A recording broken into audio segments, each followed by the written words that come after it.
Hey everyone, welcome to the May 14th edition of the TimeformUS Forecast. I'm David Aragon, and I'll be joined in just a moment by my co-host Craig Milkowski. It is the Preakness edition of the forecast as we look ahead to Saturday's card at Pimlico.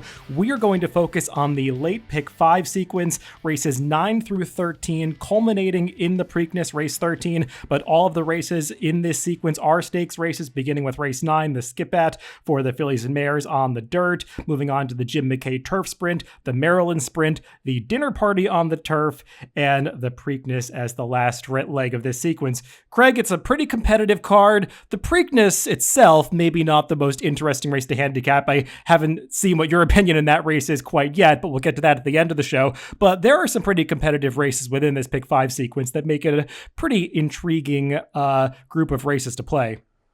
Yeah, I think it's a decent card. I know I've seen a lot of talk where people are kind of turned off and they're talking about not playing this weekend, but I'll be honest, I'm going to play. This is my hometown, Baltimore.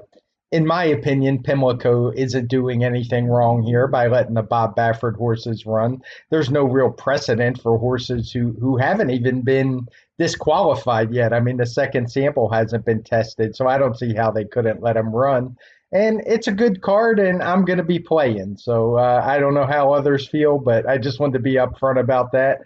When it comes to the Preakness, I agree. I don't think that's the best race in the sequence by any means, but we'll certainly want to talk about that as it is still the second jewel of the Triple Crown. Yeah, unlike the Derby Day card, there are not a ton of stars racing on the undercard, but they're pretty interesting races. You've got some competitive affairs, so we'll get into it. As for what's going to happen with the Preakness, I mean, we talked about that quite a bit on Tuesday's Pacecast. I don't think we have to rehash all of our feelings on the Bob Baffert situation again. We mentioned it earlier in the week. We will talk about that race from a handicapping perspective when we get there, though. But let's begin things with race 9. That is the Run Happy Skip At for the fillies and mares on the dirt going 6 furlongs. And we've got a pretty intriguing new face in this race in the number 5 Chub Wagon, who is the morning line favorite. She's 5 for 5 in her career, really hasn't been tested. She is going to move up in class to face her first open company stakes race, though, and she's facing some fillies and mares in here that are pretty experienced against stakes horses, so she's going to get a real test, but she definitely has a lot of speed. She does for sure, but this is usually the kind of horse I'm going to try to beat, and this race isn't going to be any different.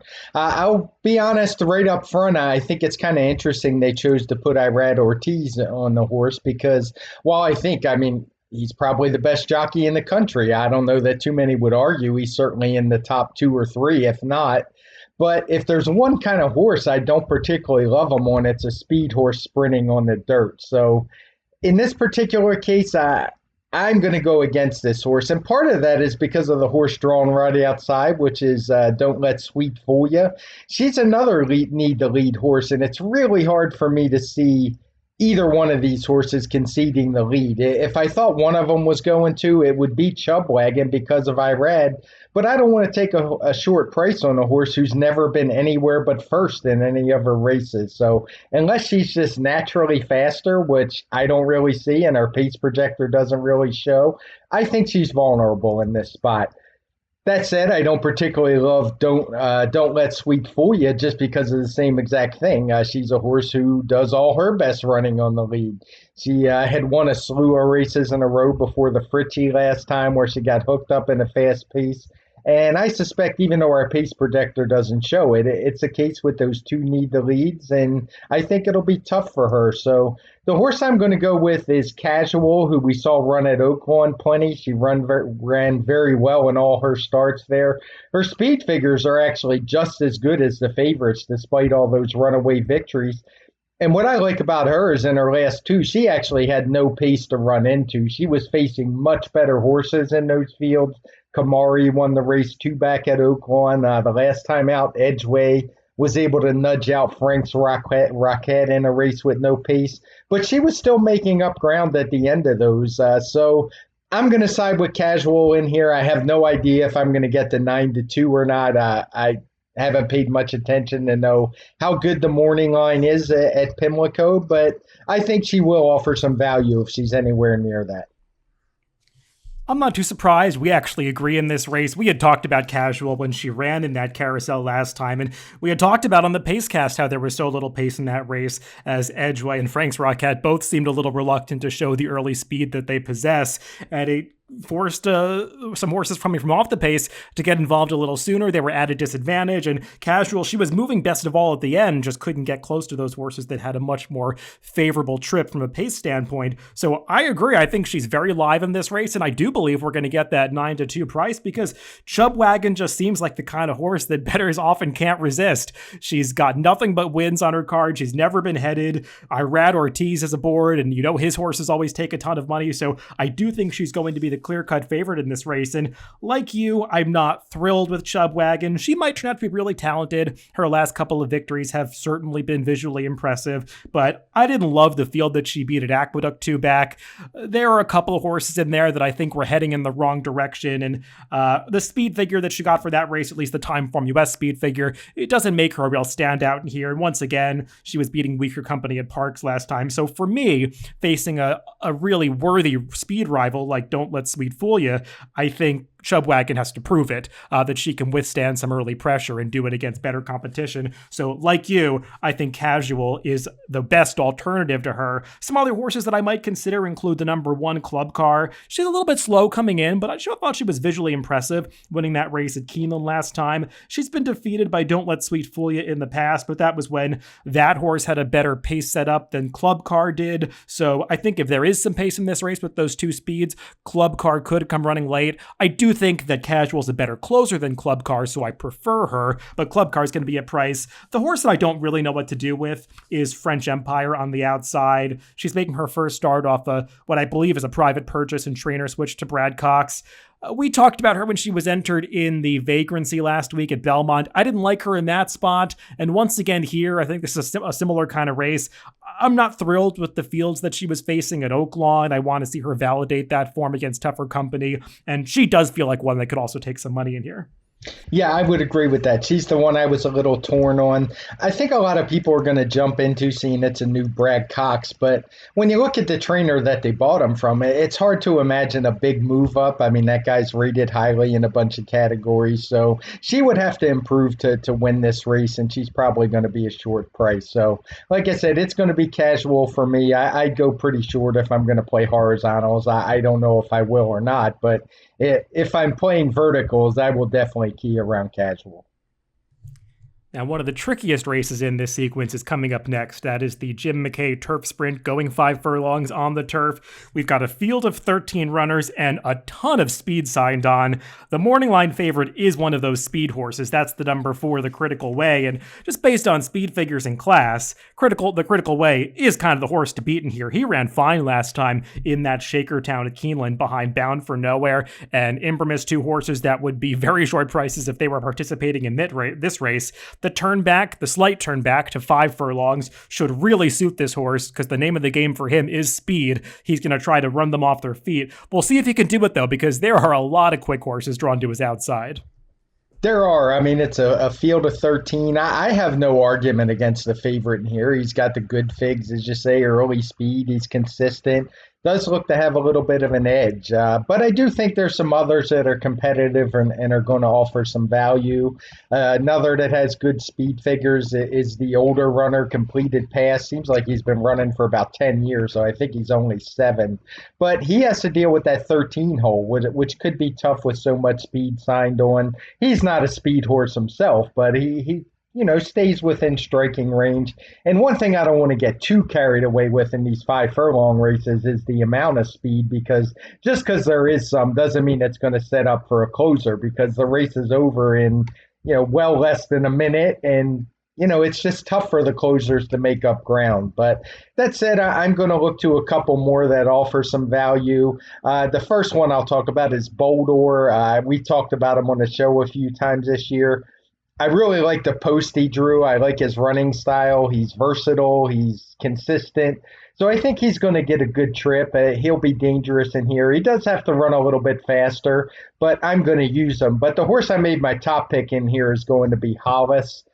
His last race on turf looks pretty bad. I don't know if he didn't handle the surface that day. It was a really fast pace, which he was kind of up close to, and maybe it was just too much. But I'm putting a line through that race because he's ran some big figure, nice turf races in the past. He's hit the 120 mark a couple of times, and he's shown he's in really good form. He's been running just fine in dirt.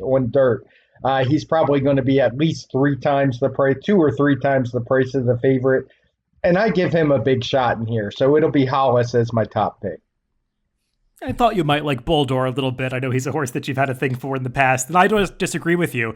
He ran well in that turf race last time behind Maven, who is a pretty good turf sprinter for Wesley Ward. So I think he's a player in this race from the inside. Like you, I agree. The critical way, he is just kind of the horse to beat in here, and I don't really have a problem with him. If I was making ordinal picks in this race, I might even put him on top because I have trouble really latching onto an alternative that I like all that much. And even though the critical way is going to be a short price, I just think from so many different angles, he fits this race really well.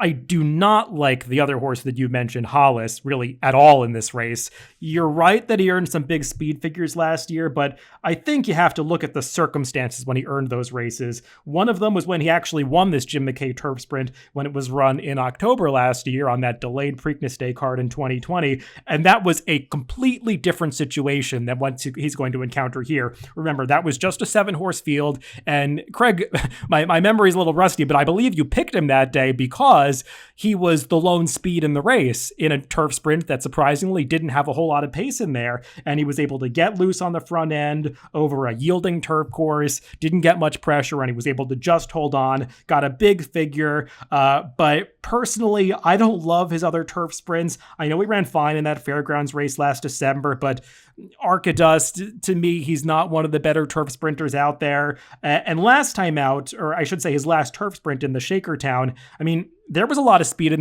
that race like there is here, and he just got badly outrun in the early going. And my problem with Hollis is that I don't think he's quick enough to outrun the critical way or potentially some others, and he's never been one that's shown any willingness to pass horses. So with Irad Ortiz on board, I think he's going to take more money than that 6-1, and I'm against him. I mean, if I had to find some alternatives in this race, I would go more towards the outside. The number 11 Firecrow, he actually ran fine in one of his 2 turf starts at Keeneland going back to October of 2019.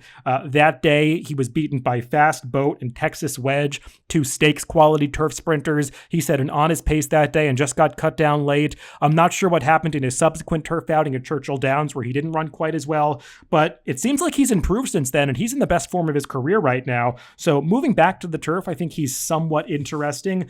Craig, you mentioned completed passes on the outside. I mean, he's always a contender in these races, but I am a little bit concerned about where he's shown on the pace projector. He's not a horse that does his best running from way back in the pack. He likes to be forwardly placed, but with so much speed in this race, he might find himself coming from farther back than he's really accustomed to. And actually, the horse that interests me a little bit more coming out of that King Leatherberry that he won last time is So Street, who's drawn right to his inside. So Street is a horse who is comfortable closing in these turf sprints, and while he hasn't run the speed figures of some others in here, I think he's got the right running style for this race, and to me, he was just always out of position last time after not breaking that well, and I think he's going to come charging late. Don't know if he's good enough to win, but he's going to be a big price, so he's the kind of horse I would use underneath.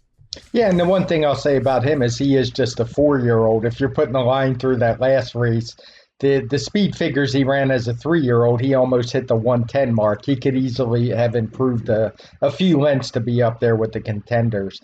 As for both Hollis and Firecrow, I found them pretty interesting, and part of why I went with Hollis was because of Irad Ortiz. I would actually be really surprised if he doesn't try something different, read a few lengths off the lead. That's obviously something you never know how it's going to work out. And I thought similar of Firecrow. I wasn't sure what to do with him because this is the kind of race I normally love Joel Rosario. He seems to ride these horses perfect, always be coming late. But Firecrow's a horse who has just done nothing but show speed in his entire life. He's always up right on the front end. So I wasn't sure what to do with these two. I will be watching it just to see what they do from a strategic standpoint, because I don't think either one of them has a big shot if they try to go for the lead.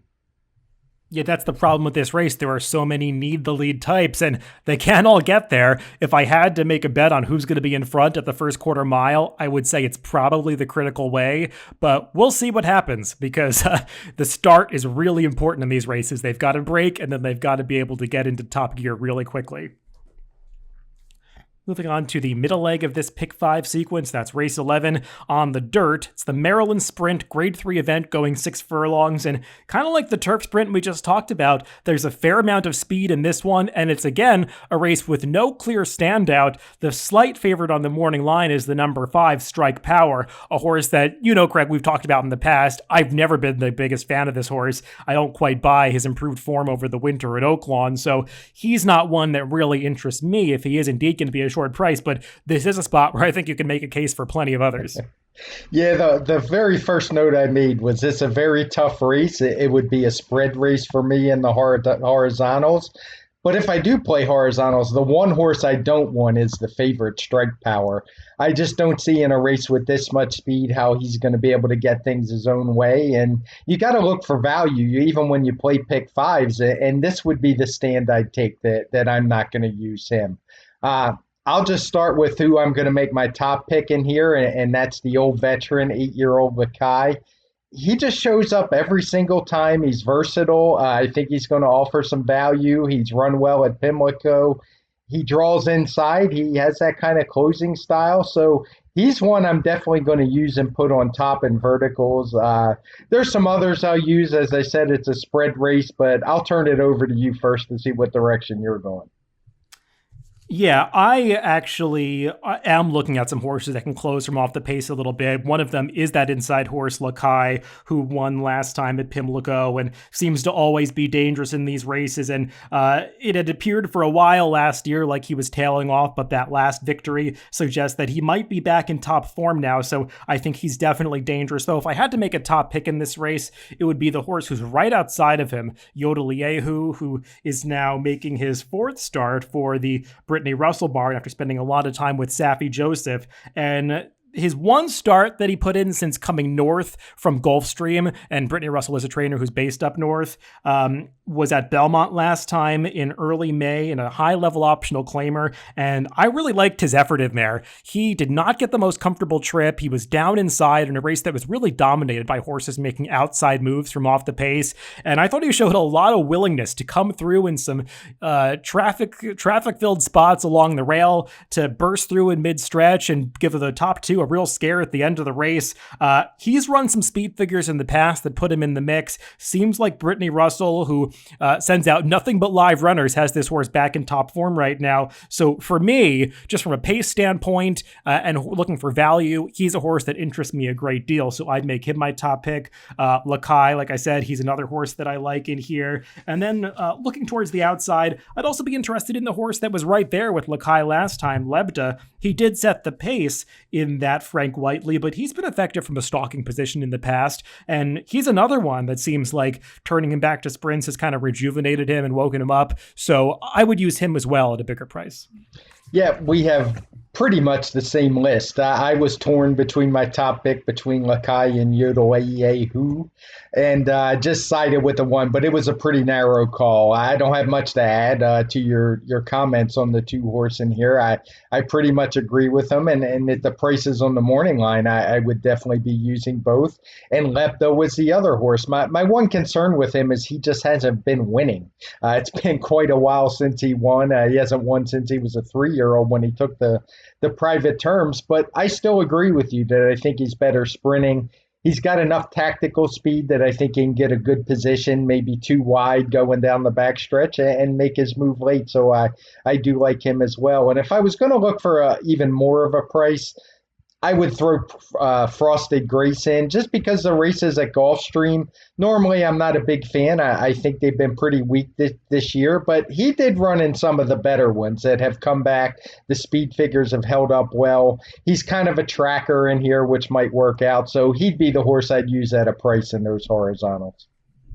Yeah, I gave Frosted Grace a look too. My problem with him, though, is that, kind of like the horse you were just talking about, he really never wins. I mean, he's got 10 seconds in 23 starts, and he's coming out of a funny race where Basin won, and the two horses that finished right behind him, Frosted Grace and Town Classic, are two horses that have a bad case of seconditis. I think Town Classic's been second in 20 out of 50 starts at this point, and Frosted Grace looks like he's on the way to a similar kind of record. And personally, when I watched that race, I thought that Yodel who had a tougher trip. He was fourth in there, and I liked him coming out of that race a little more, and I thought he validated that opinion when he ran so well at Belmont last time. So Frosted Grace is a price. I just had trouble getting over that record. One more horse that I do want to get your opinion on, Craig, is the number 8 Special Reserve. I know this is a horse that you liked last time in the Commonwealth.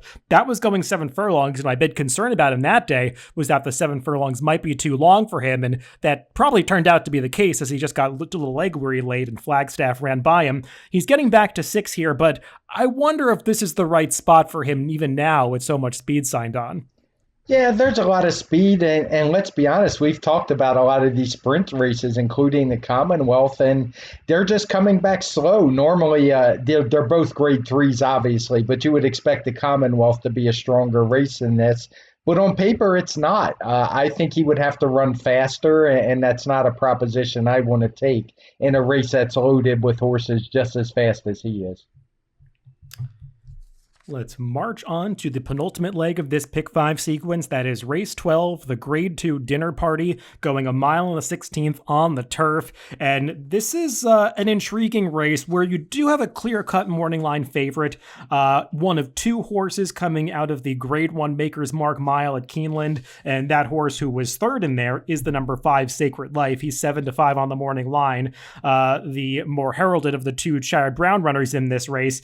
Sacred Life makes a certain amount of sense. He's been competitive in these graded stakes for the past year or so. He ran well to be 4th in a tough turf classic at Churchill Downs last September behind his stablemate Digital Age. He certainly has the speed figure power coming into this race, but I've got to say, look, watching some of his races and just being familiar with this horse, I don't think he's the kind of runner that I'd want to take too short of a price on.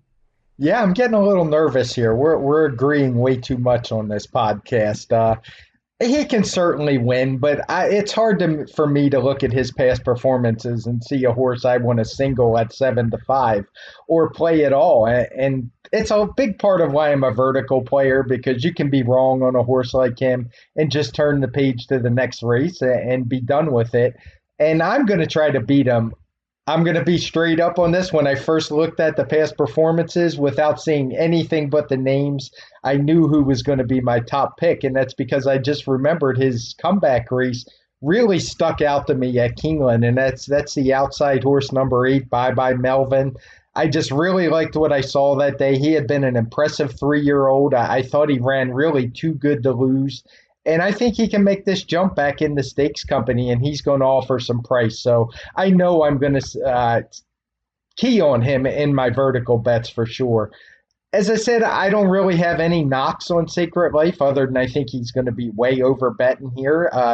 It wouldn't shock me if he wins. I mean, it's Chad Brown on the turf. He has good speed figures, but he's just not the kind of horse I'm ever going to gravitate to.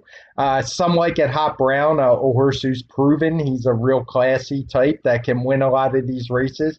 He can certainly win too, but I do think his drawing the inside post and the presence of Flying Scotsman on the outside is going to give him problems, because some like at Hot Brown does his best running on the lead.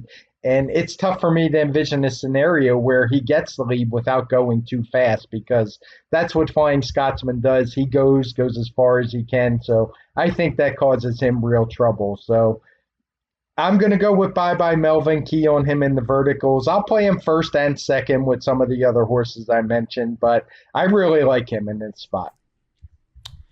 Yeah, I thought you might pick Bye Bye Melvin. I remember you were really taken with his comeback race last time, and I don't think he's impossible in here. I ultimately went in a different direction, kind of feeling that he did have to improve a little bit, but he's got a right to do so second off the layoff now as a 4-year-old, so I have no problem with that pick whatsoever. He's going to be a decent price. I do want to address those 2 horses coming out of the Maker's Mark mile.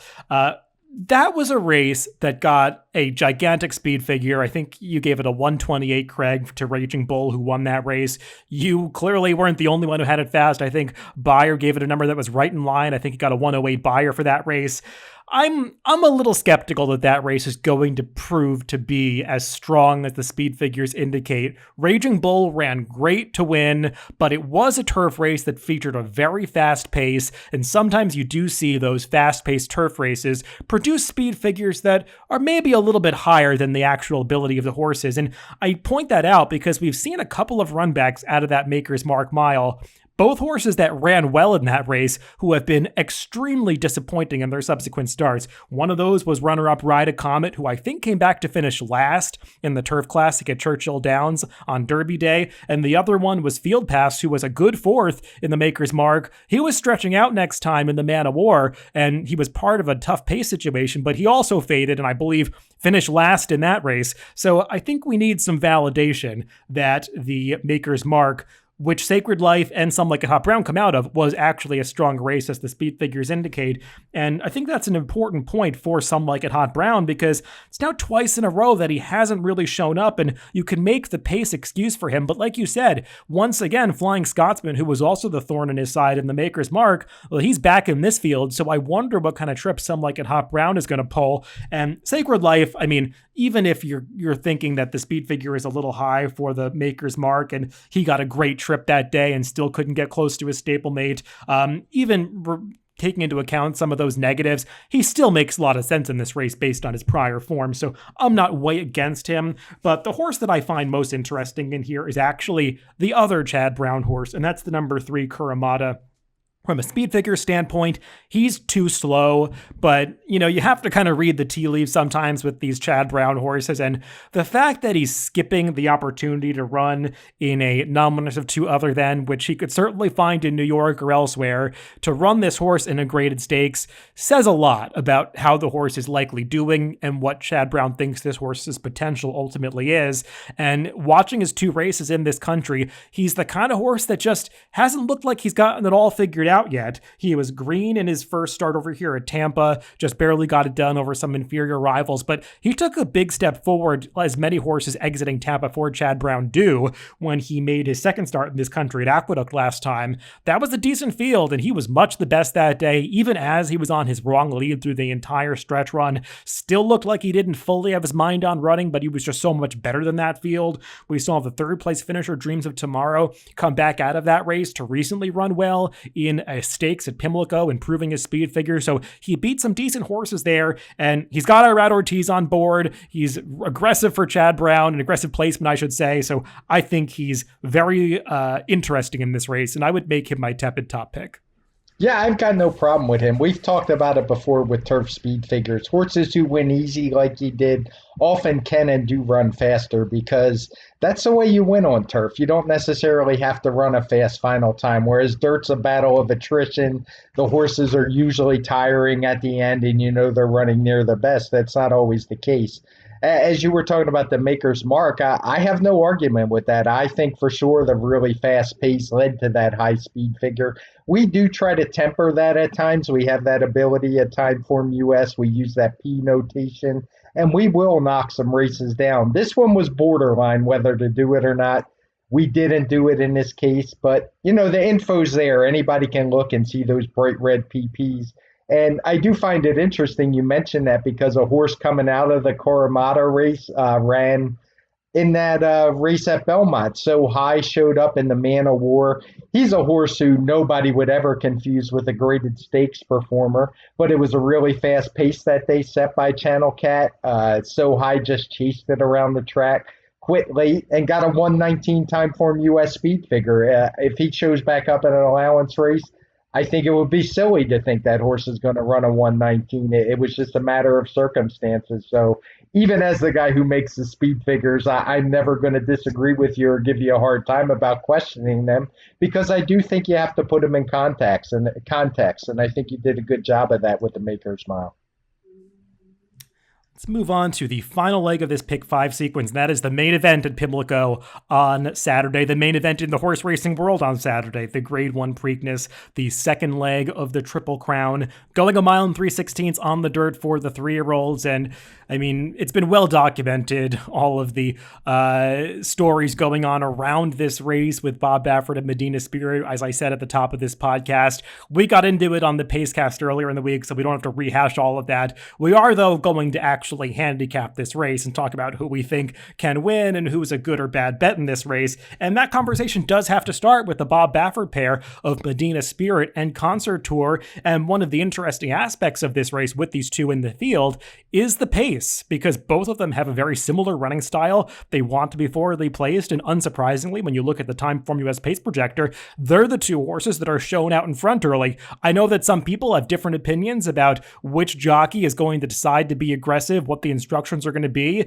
My personal belief is that Medina Spirit's going to be on the lead. What do you feel about it, Craig? I feel the same way. First off, we've seen enough Bob Baffert races to know these two are not going to hook up in a speed duel. It's just not going to happen. I couldn't imagine. I know they have different ownership, but we saw it with Life is Good Medina Spirit. Medina Spirit obviously is a horse who was good enough to go wire to wire in the Kentucky Derby, but when he faced Life is Good, he was basically dragged back off the lead to let his stablemate have it. And Life is Good may have very well been the better horse. It's hard to say. He ran faster figures. Maybe it was a wise thing not to duel with him. Maybe Medina Spirit runs bad races, but I agree with you. I think Medina Spirit's going right to the front. Concert Tour will sit outside of him, and we'll see who's the better horse. My personal belief is Medina Spirit is the better horse. If the Derby version shows up that we saw, he's run faster speed figures all year than Concert Tour has, and I don't see how he's going to be able to run them down. A horse who doesn't have the figures is questionable at the distance in my eye. I don't think his pedigree screaming 1 mile and 3/16. We had talked about it when he was on the Derby trail. We didn't think he'd get 10, and this is only a half furlong shorter. So if there's any well, before I get into that, as far as if the Derby version is going to show up, I don't think any of us, no matter where you fall on the Bob Baffert situation, really think that the drug he tested positive for is one that was going to make him run faster. So me personally, I don't see why the Derby version of Medina Spirit wouldn't show up. I think he's going to run a fine race. Bob Baffert never has any problem getting his Derby horses to run well in the Preakness, and I don't see why this would be any different. So that said, is there any value to be found in this race? The only value I think there may be is in trying to get Concert Tour out of the exacta. On TimeformUS speed figures at least, and admittedly I haven't looked at any others, as normally I don't.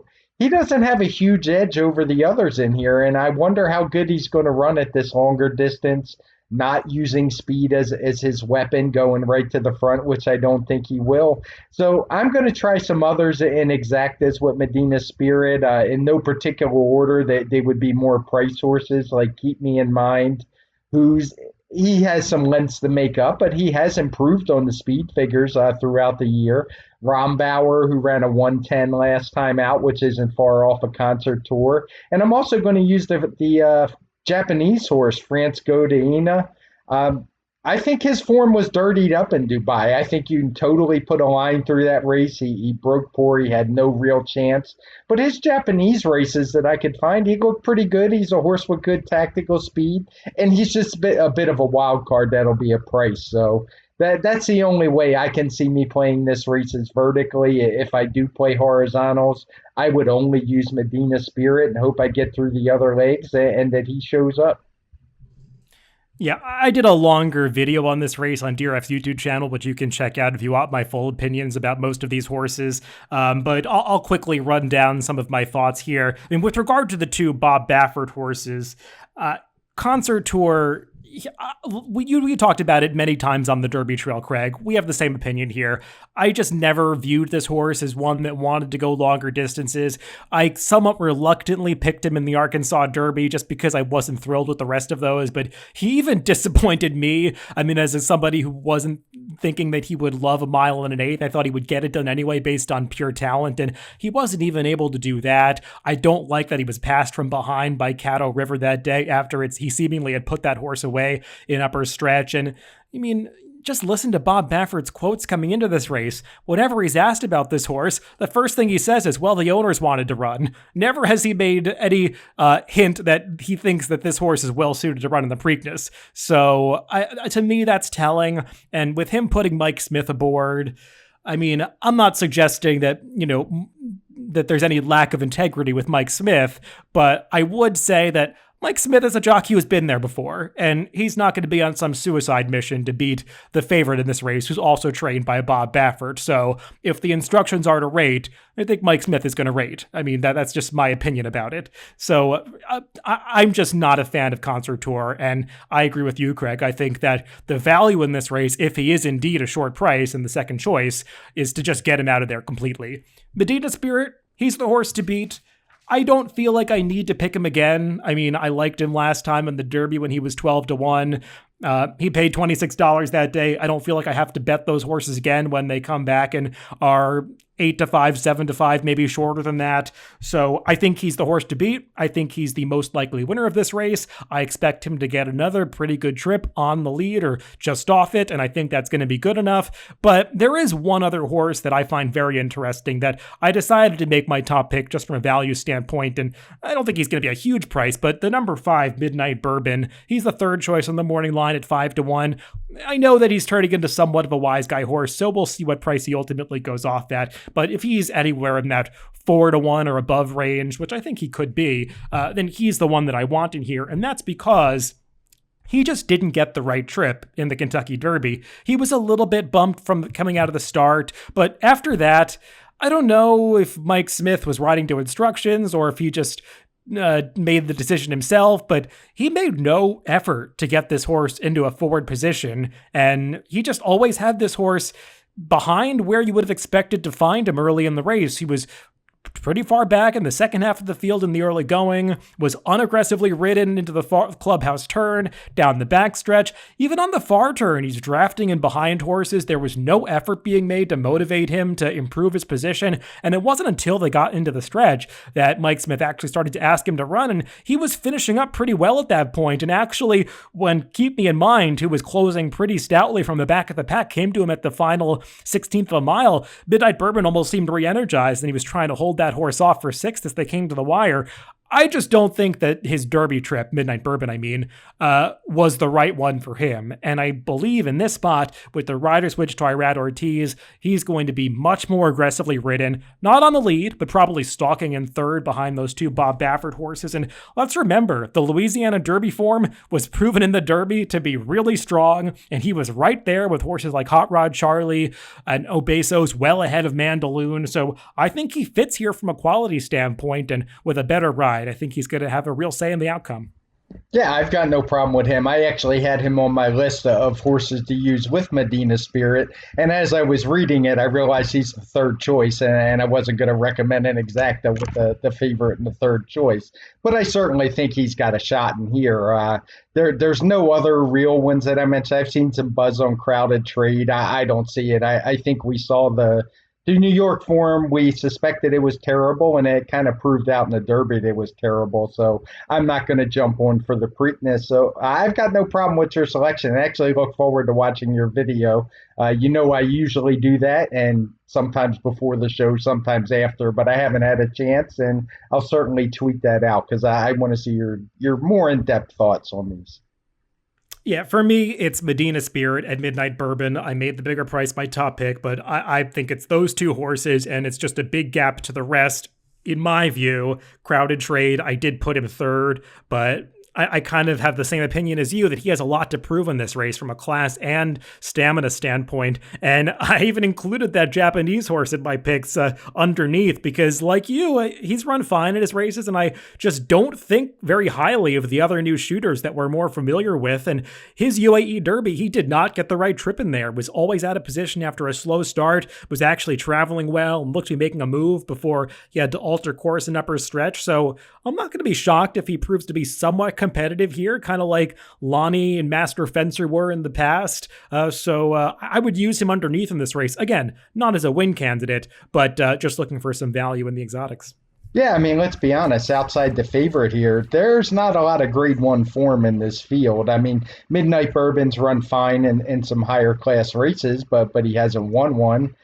He won, I think it was the Lecomte way back in January, but yeah, it's not the deepest field in the world. So a new shooter like the shipper from Japan would definitely, I think you almost have to throw him in. He's going to be a price for sure.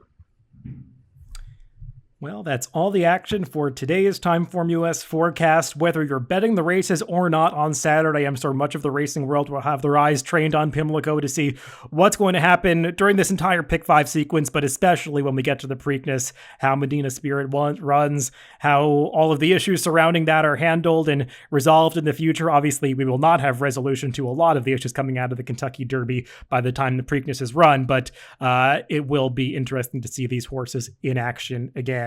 So we'll clearly recap all these races next week on the TimeformUS Pacecast when we record that show, I should say, on Tuesday. So make sure to stay tuned for that next week. Remember that you can always listen to us on DRF.com, Spotify, Apple Podcasts, and YouTube. Wherever you get your podcasts, make sure to subscribe to the Daily Racing Form channel. So thanks for listening this week, and make sure to stay tuned for that TimeformUS Pacecast on Tuesday.